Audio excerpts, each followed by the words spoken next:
ہمارے یہاں آئی تھی، پھر ہمارے کامرس منسٹر ادھر آیا، اور کون آیا، منسٹر اسٹیٹ آئی تھی، رحمان صاحب آئے، کلائمیٹ منسٹر بھی آئی تھی. تو ایک تسلسل چل رہا ہے ہمارے انٹریکشنز کے. میرا جو پچھلا پلان دورہ تھا وہ ڈیلے ہو چکا سیلاب کی وجہ سے، اور اب مجھے موقع ملا ہے یہاں ایک دوسرے کے تعلقات پہ بات کرنے کے لیے کہ لیکن آبویسلی سب سے پہلے ہمارا جو ایشو ہے، مین ٹاپک ہے، وہ ہمارے سیلاب کے متاثرین ہیں.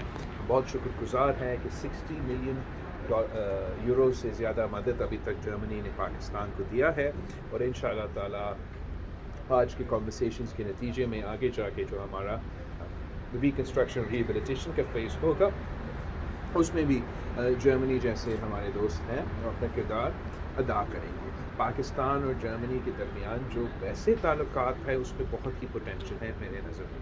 ہمارا جو معاشی تعلقات ہے، ہمارا اکنامک کوآپریشن جو ہے پورا یورپ میں سے جرمنی سب سے آگے ہیں پاکستان کے ٹریڈ ریلیشنز میں.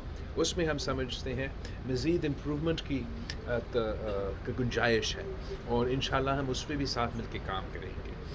تعلیم میں مل کے کام کرنا کا مزید گنجائش ہے.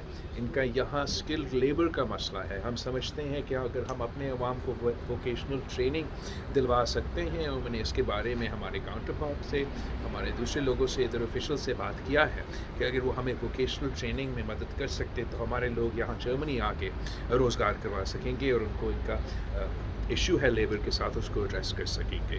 کلائمیٹ چینج کے سلسلے میں، کلائمیٹ جسٹس کے سلسلے میں یہاں کا وزیر خارجہ اپنا گرین پارٹیز کا چیئرمین ہے، جیسے میں اپنا پاکستان پیپلز پارٹی کا چیئرمین ہوں. یہ جو گرین پارٹی ہیں ان کے لیے موسمی تبدیلی ایک بہت اہم ایجنڈا ہے. تو ہم امید رکھتے ہیں کہ وزیر خارجہ جرمنی کے وزیر خارجہ اس لحاظ سے بھی ہمیں مدد کر سکتے. تو اوور آل ایک بہت ہی کمپریہنسو انٹریکشن ہوا ہے. مزید انٹریکشنز ہوں گے جس کا فائدہ انشاءاللہ تعالی جرمنی کا عوام کو بھی ہوگا اور پاکستان کے عوام کو بھی ہوگا. Thank you so much.